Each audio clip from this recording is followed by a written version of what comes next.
Previously on Detective. From the very first homicide that I worked, I couldn't think about anything else. When I think about the case that the police officers failed on my mother's murder, I don't think that I could ever do that. We went to the police department, and I went to the sergeant at the desk and said, my brother just killed somebody. My brother going to prison, I don't think it was nearly as tough on him as it was me. Due to the graphic nature of the content, Detective may not be suitable for all audiences. It took me about 15 years before I even went to visit my brother in prison. I just was pretty angry about the decisions that he made. My grandparents were gone, my parents were gone, and we're still here. When you start to question your existence and your survival and God's grace, like, how did I deserve this? You realize that it was all in the plan. That's Detective Rod Demery. Throughout this season, he shared his experiences as a homicide detective, secrets of the trade, memorable cases, and his own personal stories of his mother's murder and brother's incarceration. So where have his experiences led him? What has he learned? And how does he deal with guilt and forgiveness? I'm Garnsey Sloan for Investigation Discovery, and this is Season 3 of Detective. True stories from behind the yellow tape, the ones you don't hear on TV. This episode, the season finale, Redemption. I worked a murder of a sailor. I related a lot to him because we'd taken the same paths. His name was Nicholas. He enlisted in the Navy and went aboard an aircraft carrier, went out to sea, spent 6-7 months out on deployment, came back to the States, and came to see his parents in Shreveport. Well, he hung out with some friends of his. Nicholas was supposed to be going back to Norfolk, Virginia, but that Monday he hadn't been there. About the same time, a woman found an abandoned car in one of the Shreveport neighborhoods. When I get there, I locate all the evidence that the person in that car was dead, his Navy uniform and a few other things. Basically, what happened was, on his way back, he stopped to see a friend, and that friend ended up shooting him and killing him. But that case was it mirrored so much of my life that it was probably one of the more difficult cases. The fact that he went to Shreveport and he got killed, it was just, it was just... I got angry in that case because I couldn't understand. I feel for victims more than I probably should in the middle of the case, but for this family, it was, God, they were just such wonderful people. A couple of years later, I had a son, and I knew that I was going to name him Nicholas.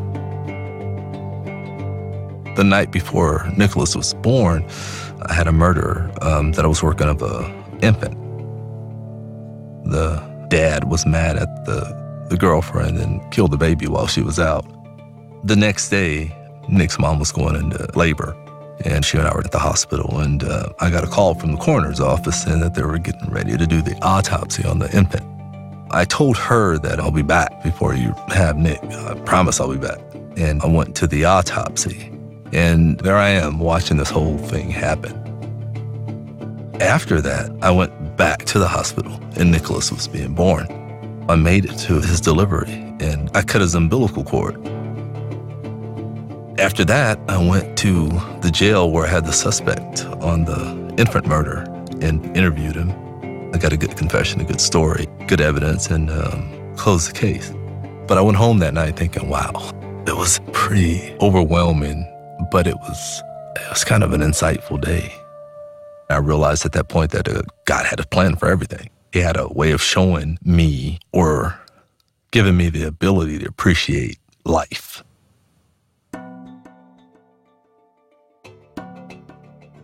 There were so many things wrapped up in that case, and the murder of young Nicholas, the sailor, and then the murder of this infant, and then the birth of my son, and all these things kind of meeting on the same day, not being able to appreciate the beauty without respect for the despair, not being able to be overwhelmed by the despair without appreciating the beauty. It's almost impossible for one to exist without the other.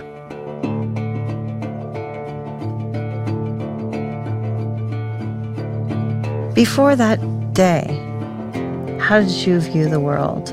Were you a glass half empty, glass half full guy? I was always a glass half full guy, I guess. Even though I worked plenty of murders, I'd seen a lot of death by that time. I don't know, I think that day I was probably more understanding of how things are going to work and accepting the fate and the reality that this is part of life. I don't know, I guess I just kind of balanced it out in my mind. My son's name, it has a meaning. How old is Nicholas today? He's 7. He's a good kid. I'm old now, so, I'm patient and I'm present. And so I think that makes a big difference. Does Nicholas know what Dad does for a living? Oh, yeah. What does he think of it? He thinks it's the coolest thing ever, actually.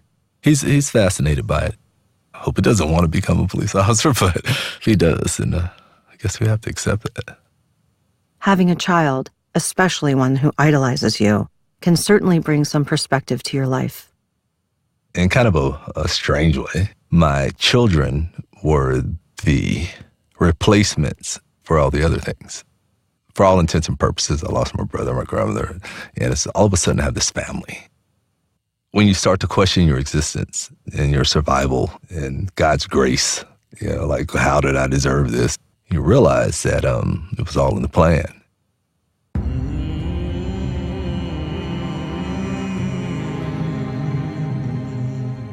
My grandparents were gone, my parents were gone, and we're still here. All these kids came for a reason. My family exists. 5 years ago or 10 years ago, I would not have the same thought process I have now. It's just the ability to show the existence of people that would have never, ever been known, my mother in particular. It's a redemption. I don't think I've ever parted from my spirituality. It's always been there, like the prodigal son. Even though you don't always do the right thing, I think it's the intention. It's not going to be easy, especially with my brother. The most difficult thing in my life, I still try to remain faithful. I still try to do the right thing. It's a difficult road, but when you get to the end of it, there's a reward.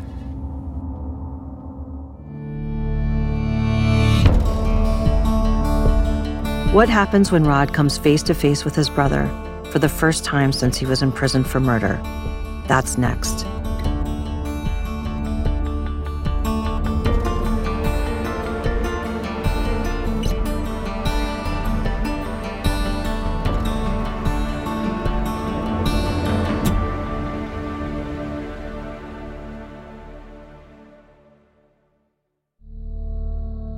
Rod's brother Patrick came to him one night, covered in blood, asking for help. Once Rod convinced Patrick to turn himself in for the murder he committed, Rod left and didn't look back. How could he forgive his brother for committing the worst crime imaginable, one that makes a victim not only of the person who was killed, but of their family and friends, especially after having experienced it himself through the loss of their mother? It took me probably about 15 years before I even went to visit my brother in prison, because I just was pretty angry about the decisions that he made.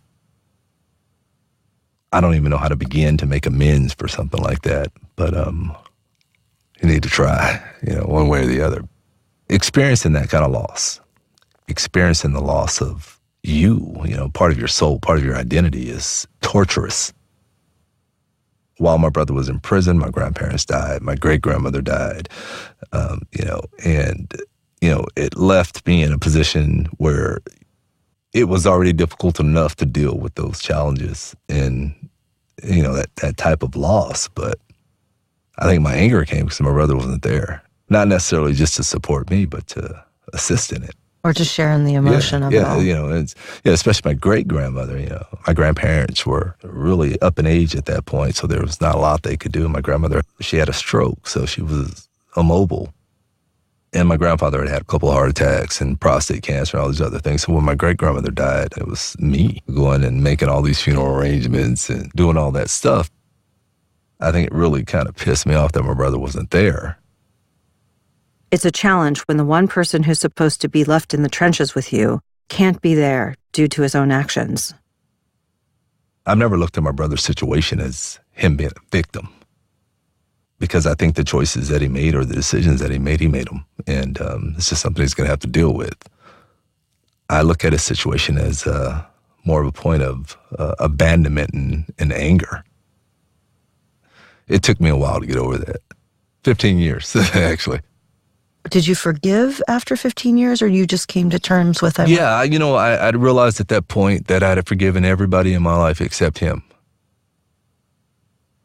And it just kind of happened. I was in Louisiana, and a friend of mine was going to be on the Wheel of Fortune, and she asked me to go. After her game show, I rented a car, and I drove to go see my brother. And that was, it was an experience. I mean, I called the prison, and there was a lieutenant there, and I told him that my brother was locked up there, and I wanted to come see him. And he explained to me that you had to fill out all these forms, this background investigation, and blah, blah, blah. And I told him I was only going to be in town for a couple of days. I said something that must have been law enforcement jargon, I guess, because he said, "Are you in law enforcement?" I said, "Yeah, I'm a cop." And he said, "Come on down, we'll get it worked out." So they kind of pushed me up. I went in and saw him, and he had no idea that I was coming. He wasn't expecting me at all. You haven't seen him for 15 years. He doesn't know you're coming, and he gets called out into the... was it through a glass, or was it a common room? No, it was contact. It was a common room. What was that moment like? It was incredible, actually. I felt really good, and I could tell he did. Was he shocked to see you? Oh, yeah, he was totally shocked. My brother thought I was never going to see him again, because he knew me and he knew my personality, and he just figured I'd never come see him. Did he ask you what made you change your mind? No, not at all. Yeah, my brother, he's so sappy, wants to hug, and all that stuff. And I forgave him at that point.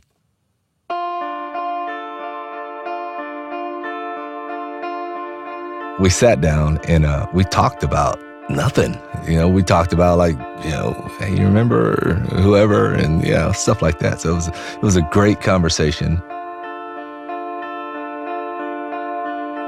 Yeah, I've always thought my brother was just this badass, and he really was. So we're sitting in this day room, and some dude comes by, and he's got tattoos on his neck and his face, and he just looks like a monster.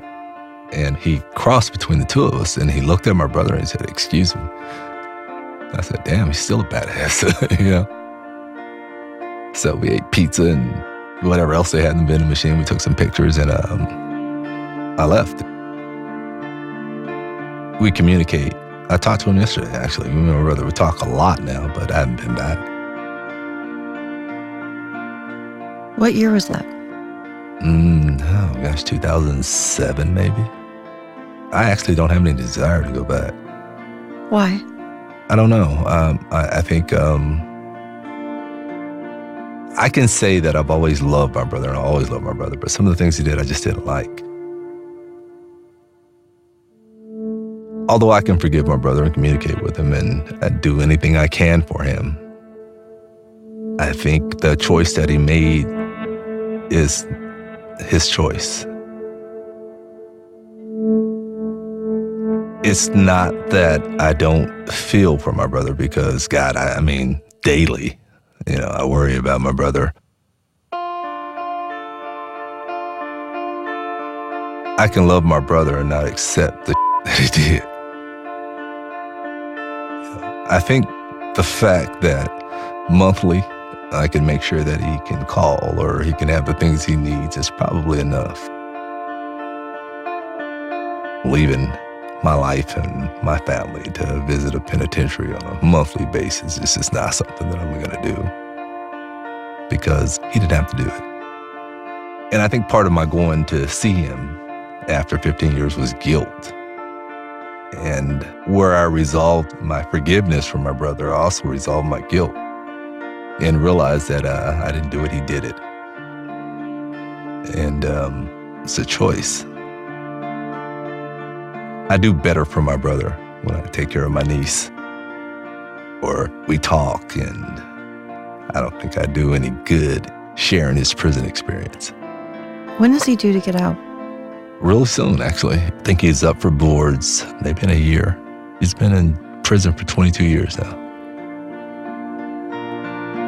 I'm going to assist him with that, making sure he has an attorney and a competent attorney. When it comes to the parole board, will you vouch for him? Will you say, as a member of law enforcement, I will watch his back? I think when my brother, if he does get paroled or gets out of prison, he's going to be his own man and live in his own world, and I'm going to live in mine. I can't, in good conscience, not just my brother, anybody, say that I think somebody should or should not be in prison after they've been through the system and been adjudicated through that system. I think that's the system's decision. That's just not with my brother, that's with anybody. I've worked many murder cases and people go to prison or whatever the case may be. That's the justice system's decision. I can't be held responsible for anybody.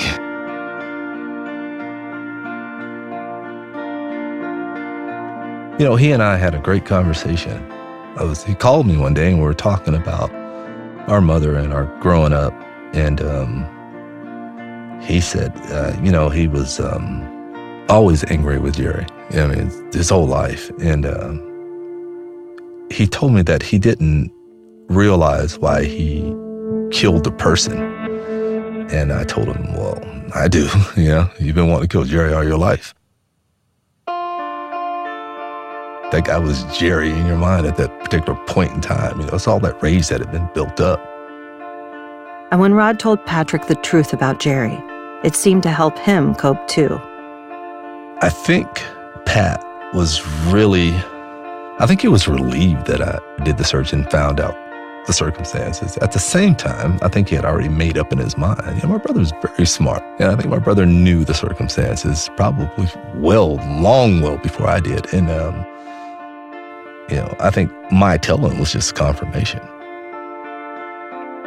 Did he ever have any peace in the knowledge of the circumstances, finally knowing after all these years? Yeah, I think Patrick now, he's 52. In the last few months that he and I have talked, he is definitely at peace, I think, with everything in his life. He talks as if he is. He talks about our father. He talks about our grandparents. He talks about growing up. So I think the only thing that really troubles my brother at this point in his life is the fact that he doesn't have a relationship with his daughter. I think at some point he wants to repair that. Now, I've definitely done my part to try to make that happen. And I think if and when I do go visit my brother, it's going to be to take my niece. She's not ready to forgive. No.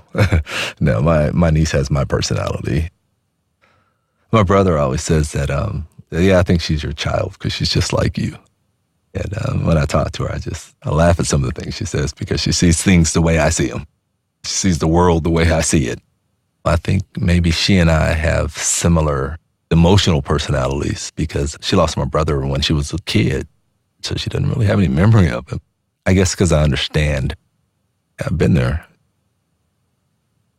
I don't even know that she realizes that she doesn't forgive him. I think she just believes that she just doesn't know him. But I think the reality is that she's dealing with issues of abandonment and questions why and all those things. It's going to be in her own time. But the last conversation she and I had about going to see my brother, she said she would go with me. And, that's a huge step. I actually put them on the phone together. I think that's the only thing he's trying to resolve. I think he's even expressed his extreme remorse for what he's done. And then the first time and the whole time he's been in prison, I hear him talking about that. And I think the only thing he's trying to figure out now is how he can repair his relationship with his daughter. And, like I said, I can forgive my brother for the things that he's done to me, but I can't for everybody else. And nor would I attempt to. Through his experiences, both professional and personal, Rod has seen a lot of the worst humanity has to offer, but he somehow still manages to find an upside to it all. I think the thing that I learned most is that I don't think there's anybody that has a perfect situation or perfect family or perfect structure or anything like that. Kind of have to nurture the things that you had.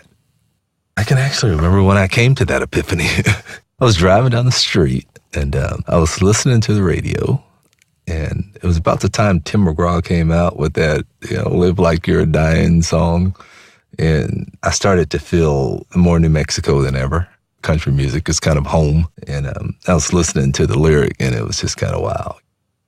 It makes you think about a lot of things, and there are a lot of people in your life that probably needed you, and you weren't there. And just as you need people and they're not there, then they feel the same things. When I resolve my issues of forgiveness, I also resolve my issues of guilt. Just as the man who killed my mother, I pray for him. I pray for my brother. And that's about all I can do, actually.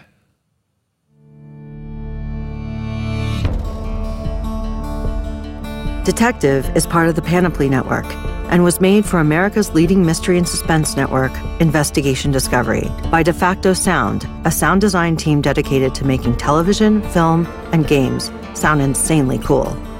It was produced by Mylan Fitzwater Barrows with help from Stephanie Wilkes, production oversight by producers Emily Kaiser and Elizabeth Stevenson, and executive producers Amy Angelowitz, Garnsey Sloan, and Lorna Thomas. It was recorded by Chip Sovek. Additional recording and mix by Kenneth Gilbert. Original music was composed by Chris Kennedy. Cover art was designed by Adnan Galat. Special thanks to Detective Rod Demery for sharing his story with us, as well as Sean Barrows, Anastasia Brown, Judy Fitzwater, Hillary Heskett Shapiro, Heather Holloman, Sam Sneebly, Ash Sevilla, and Dallas Taylor. Subscribe on iTunes to get new episodes of Detective on your feed. And if you like the podcast, rate and review it. Check out Detective Rod Demery's new television show, Murder Chose Me, only on Investigation Discovery. I'm your host, Garnsey Sloan. Thanks for listening.